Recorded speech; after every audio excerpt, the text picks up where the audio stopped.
구겨지고 낡았지만 그 종이 위에 눌러 쓴 글자들은 누구보다 단단했습니다. 제 이름은 에밀리 김입니다.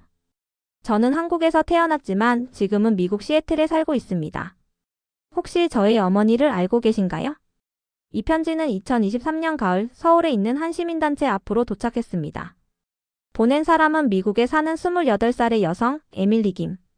그녀는 1995년 한국에서 태어난 후 생후 3개월 만에 미국으로 입양된 인물이었습니다. 이야기는 그렇게 시작됩니다. 잊힌 것도 지워진 것도 아니었습니다. 어쩌면 너무 오래 잠들어 있던 기억이 한글이라는 언어를 통해 다시 깨어나기 시작한 것이었습니다. 미국인 부모 아래에서 자란 그녀는 평범한 삶을 살았습니다. 그러나 정체성이라는 단어 앞에서 늘 멈춰 서야 했습니다. 태어났던 땅, 잃어버린 언어, 알지 못했던 이름. 그 모든 것이 한국어라는 이름 아래 어렴풋한 그림자로만 남아 있었습니다. 그리고 27살의 어느 날 우연히 접한 한국어 수업. 그 단어 하나하나가 마치 과거의 조각처럼 그녀 마음속 어딘가를 두드리기 시작했습니다. 엄마라는 단어, 가족이라는 단어, 그리고 은혜라는 이름. 낯설지만 왠지 익숙했던 그것은 결국 그녀를 다시 한국으로 이끌었습니다. 그리고 그 여정 끝에 그녀는 손으로 꾹꾹 눌러 쓴 한글 편지를 세상에 보냅니다.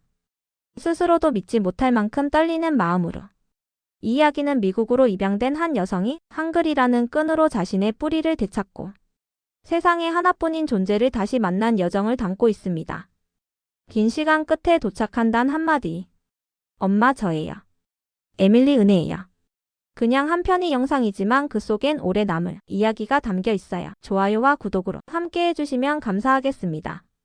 에밀리 김은 늘 조용한 사람이었습니다.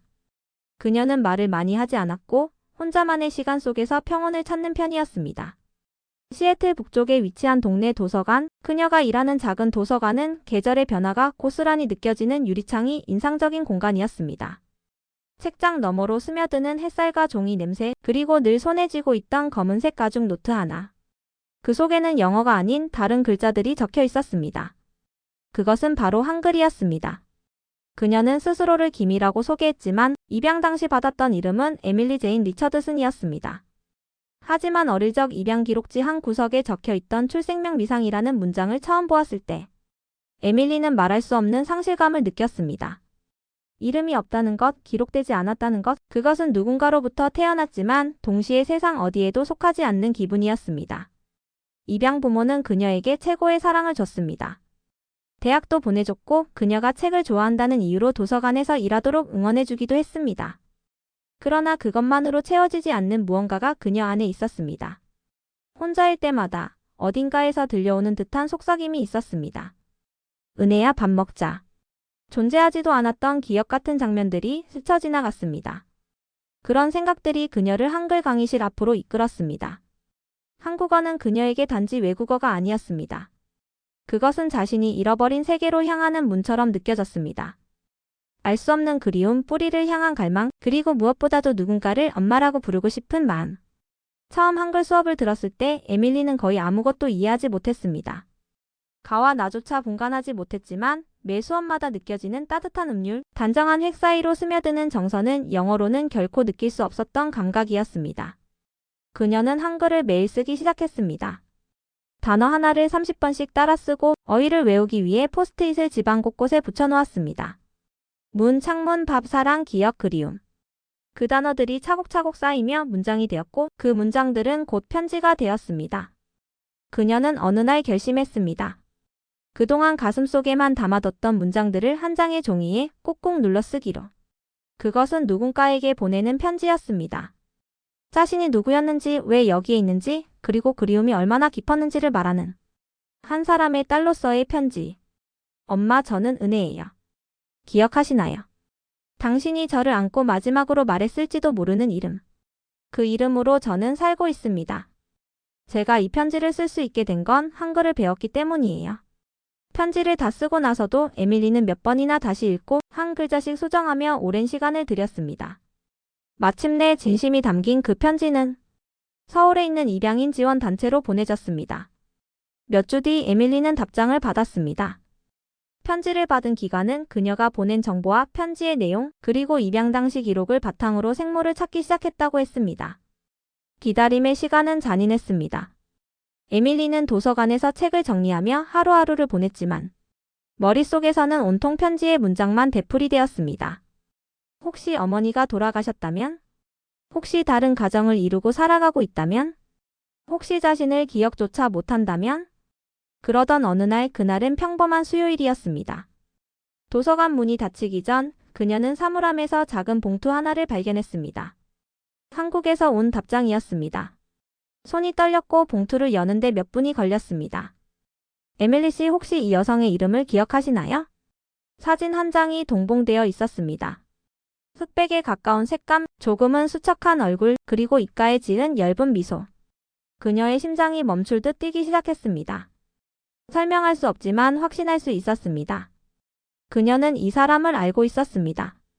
기억나지 않는 기억 속에서 매일 밤 꿈에 나타났던 따뜻한 품, 그곳에서 느꼈던 체온이 떠올랐습니다. 그녀는 바로 다음날 항공권을 예약했습니다. 생애 처음으로 가는 고향이었고 한 번도 밟아본 적 없는 조국이었습니다. 비행기는 12시간을 날아 인천공항에 도착했습니다. 심장은 미친 듯이 뛰었고 그녀는 스스로 몇 번이나 반복하며 연습한 한국어 인사를 되뇌었습니다. 안녕하세요. 엄마 은혜예요. 도착장 문이 열리자 그녀는 천천히 걸어 나갔습니다. 그곳에 한 여성이 서 있었습니다. 나이가 들어 있었지만 눈매와 코는 거울을 보는 것처럼 닮아 있었습니다. 여인은 떨리는 손으로 작은 사진 한 장을 들고 있었습니다. 그 사진 속 아기는 에밀리였습니다. 두 사람은 말없이 서로를 바라보았습니다. 몇 초가 몇 년처럼 느껴졌고 결국 에밀리가 먼저 달려갔습니다. 그녀는 한국어로 그녀 인생에서 처음으로 엄마라는 단어를 소리 내어 불렀습니다. 엄마. 그 순간 세상이 멈춘 것 같았습니다. 모든 공항의 소음이 사라지고 모든 빛이 그들을 향해 집중되는 듯 했습니다. 어머니는 눈물을 흘리며 말했습니다. 은혜야, 내 딸 맞구나.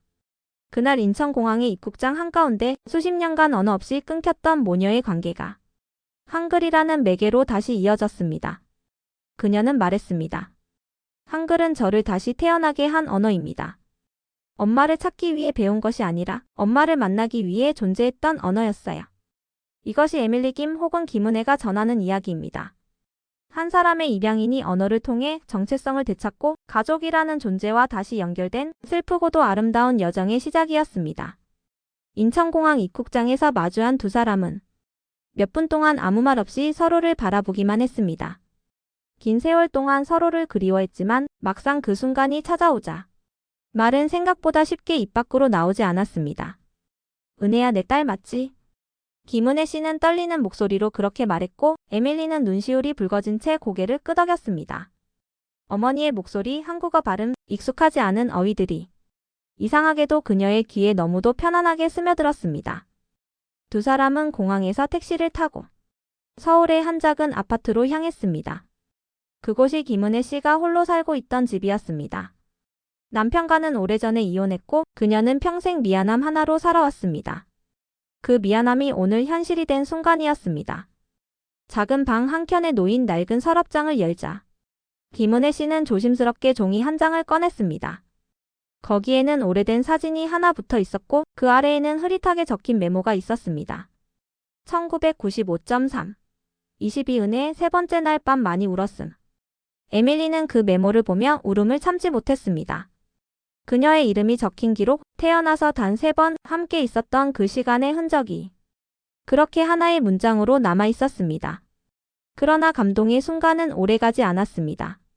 같이 살기 시작하면서 두 사람은 서로의 차이를 본격적으로 마주하게 됩니다. 에밀리는 한국어를 이해하긴 했지만 말하는 데엔 여전히 어색함이 있었고 어머니는 에밀리의 미국식 사고방식과 문화에 쉽게 적응하지 못했습니다. 왜 아침을 안 먹고 나가니? 그런 옷은 너무 짧아. 한국에서는 좀 그렇다. 말을 할 때는 존댓말을 써야지.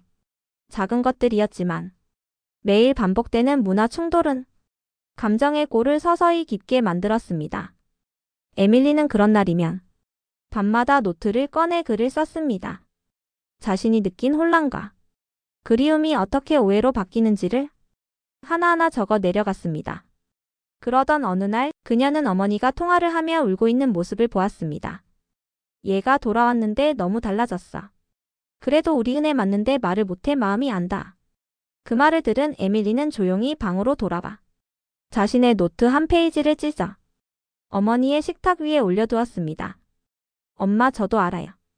우리가 다른 세상에서 살아온 걸. 하지만 저 진짜로 엄마의 딸이에요. 조금만 기다려줘요. 저도 노력할게요. 그러니 엄마도 나를 믿어줘요. 다음날 아침 김은혜 씨는 그 종이를 조용히 접어 지갑에 넣었습니다. 그리고 그날 이후 모녀는 매주 함께 한글책을 읽기 시작했습니다. 첫 책은 어린 왕자였습니다. 에밀리가 고른 책이었고 어머니는 그 책을 읽으며 매장마다 에밀리에게 설명해 주었습니다. 여기 이건 별이란 뜻이야. 사람들은 별마다 이름을 붙이지. 너도 이름이 있잖아. 은혜. 그 대화 하나하나가 두 사람 사이에 새로운 언어가 되어 지금껏 하지 못했던 이야기를 조금씩 채워갔습니다. 계절이 바뀌고 에밀리는 동네 도서관에서 한글 동화책 자원봉사를 시작했습니다. 아이들에게 안녕하세요를 가르쳐주며 그녀는 자신도 조금씩 한국인이 되어가는 것을 느꼈습니다. 그녀는 미국에 있던 양부모에게도 편지를 보냈습니다. 엄마, 아빠, 저 한국에 와서 친어머니를 만났어요. 놀랍게도 정말 많이 닮았어요. 하지만 무엇보다도 여기서 제가 다시 태어난 느낌이에요. 이곳에서 제가 잃어버렸던 것들을 조금씩 되찾고 있어요. 그중 가장 큰 건 제 이름이에요. 전 이제 에밀리가 아니라 은혜예요. 그리고 마지막에 이렇게 덧붙였습니다. 그 이름으로 다시 살아가고 싶어요. 시간은 그렇게 흘렀고 모녀는 매일 아침 같은 식탁에서 함께 식사를 하게 되었습니다. 어머니는 에밀리를 위해 김치볶음밥과 미역국을 끓여주었고 에밀리는 서툰 발음으로 잘 먹었습니다를 매일 외쳤습니다. 처음에는 가짜 같던 장면들이 이제는 진짜 일상이 되었습니다. 그녀의 방에는 한글로 적힌 메모들이 가득했고 거울 위에는 이런 문장이 붙어 있었습니다. 나는 김은혜입니다. 나는 사랑받는 사람입니다. 그 문장을 매일 읽으며 그녀는 자신이 어디서 왔는지 누구였는지를 잊지 않으려 했습니다. 그러던 중 서울의 한 방송사에서 입양인의 귀환에 관한 다큐멘터리를 제작하고 싶다는 제안을 받았습니다. 처음엔 망설였지만 김은혜 씨가 말했습니다. 내 이야기를 많은 사람들에게 들려줘. 누군가에게도 길이 될 수 있어. 다큐멘터리 촬영은 일주일간 진행되었고 에밀리는 자신이 한국어를 배운 과정, 엄마를 찾기까지의 여정, 그리고 지금 이 자리에서 느끼는 감정을 담담하게 풀어냈습니다. 마지막 인터뷰 장면에서 그녀는 이렇게 말했습니다. 이름은 그냥 부르는 것이 아니라 그 사람이 살아온 모든 시간의 정수라고 생각해요. 그리고 제 이름은 이제 김은혜예요. 그 이름이 너무 좋아요. 다큐가 방송된 후 수많은 사람들이 편지를 보내왔습니다. 입양을 보낸 아픔을 간직한 부모들, 해외에서 자신이 누구인지 몰라 방황했던 청년들, 그리고 언어의 힘을 믿지 못했던 이들까지. 그녀는 이제 누군가의 상처를 어루만지는 존재가 되었습니다. 더 이상 혼자가 아니었고 자신이 누구인지 정확히 알고 있었습니다. 이것이 한글이라는 언어가 두 사람을 다시 가족으로 만든 가장 따뜻한 기적의 이야기입니다. 서울의 겨울이 가까워질수록 은혜의 삶에도 변화의 바람이 불고 있었다. 처음엔 모든 것이 낯설기만 했던 이 도시는 점차 그녀의 일상에 스며들고 있었다. 아침마다 동네 골목에서 마주치는 할머니의 인사, 편의점 점원이 건네는 짧은 말들, 지하철 안내 방송까지도 이제는 들으면 뜻을 유추할 수 있을 정도가 되었다. 낯선 도시에서의 삶이 어느새 몸에 익어갔고 한국이라는 나라가 점점 이방인이 아닌 고향처럼 느껴지기 시작했다. 그녀는 매일 한글을 공부했고 틈날 때마다 짧은 일기를 쓰며 단어와 문장을 자신의 것으로 만들었다. 어머니 김은혜 씨와의 생활도 어느새 자연스러워졌다. 처음엔 모든 것이 조심스러웠다. 아침 식탁에서의 짧은 대화, 집안 정리의 방식, 그리고 감정 표현까지. 하지만 두 사람은 서로를 알아가려는 노력을 멈추지 않았다. 김은혜 씨는 매주 토요일 은혜와 함께 시립도서관에 가서 동화책을 빌려왔다. 은혜는 그 책들을 소리내어 읽었고 김은혜 씨는 옆에서 단어의 의미를 하나씩 설명해 주었다. 그렇게 모녀는 언어로 이어진 새로운 추억을 쌓아갔다. 말은 때때로 부족했지만 그들 사이엔 말보다 더 큰 이해가 존재했다. 어느 날 은혜는 자원봉사 센터를 찾았다. 외국인과 다문화 가정 아동들에게 한글을 가르치는 프로그램이 있었고, 그녀는 자신이 배웠던 방식으로 누군가에게 언어를 전달해보고 싶었다. 담당자는 처음엔 망설였다. 외국에서 자란 은혜가 다른 사람에게 한글을 가르치는 것이 가능한 일인지 의심했기 때문이었다. 하지만 은혜는 차분히 자신의 이야기를 전했고 결국 소규모 수업을 맡게 되었다. 그녀는 한글을 글자 이상으로 대했다. 그녀에게 있어 한글은 감정을 되살리고 관계를 잇는 도구였기에 단순한 철자나 문법이 아닌 마음으로 접근했다. 첫 수업날 은혜는 칠판에 엄마라는 단어를 썼다. 이 글자를 처음 썼을 때 제 마음이 움직였어요. 그저 단어 하나였지만 제 안에 무언가를 깨웠죠. 그래서 오늘 이 수업의 첫 단어도 이걸로 정했어요. 수업이 끝난 후 한 소녀가 은혜에게 다가와 말했다. 선생님, 저는 필리핀에서 왔어요. 한국에서 태어났지만 엄마 아빠는 다 외국인이에요. 그런데 오늘 이 수업이 처음으로 제가 어디서 왔는지 생각하게 했어요. 그 말을 들은 은혜는 아이의 손을 꼭 잡았다. 그녀는 알았다. 자신의 경험이 누군가에게 또 다른 이름을 선물하고 있다는 것을. 모녀의 관계는 시간이 갈수록 더 깊어졌다. 함께 장을 보고 드라마를 보고 명절에는 같이 송편을 빚기도 했다. 김은혜 씨는 딸에게 전을 부치는 방법을 가르쳐 주었고, 은혜는 어머니에게 미국식 오믈렛을 해주며 웃음을 나눴다. 단절된 시간은 존재했지만 그것이 전부는 아니었다. 다시 만난 뒤로 흐른 시간들이 그 단절을 천천히 메꿔주고 있었기 때문이다. 은혜는 주말마다 다시 듣는 이름이라는 모임을 열었다. 해외 입양인을 위한 자조 모임이었고, 처음엔 3명에서 시작해 점차 10명, 20명으로 늘어갔다. 참가자들은 서로의 입양 과정과 잃어버린 이름, 그리고 다시 만난 가족에 대한 이야기를 나눴다. 은혜는 그들에게 한글 이름을 지어주고 직접 써서 나눠주었다. 다니엘은 현수가 되었고 엘리자베스는 지연이 되었다. 그들에겐 생소했지만 가슴 깊은 곳에서 울리는 이름들이었다. 그녀는 말했다. 이건 단순한 이름이 아니에요. 우리가 누구였는지를 말해주는 또 다른 목소리예요. 모임이 언론에 소개되면서 은혜는 여러 시민단체와 협업하게 되었고 해외 입양인들을 위한 정체성 회복 한글 교육 프로그램을 기획했다.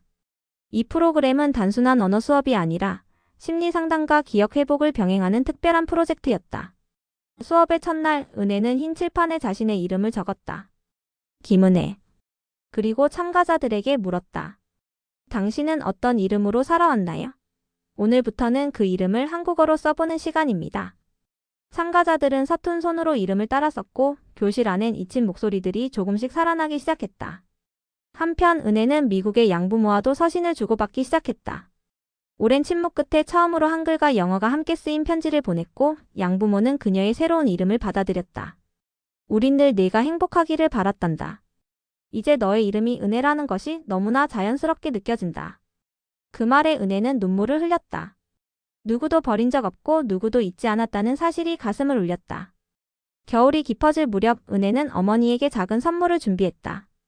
손수 만든 앨범이었다.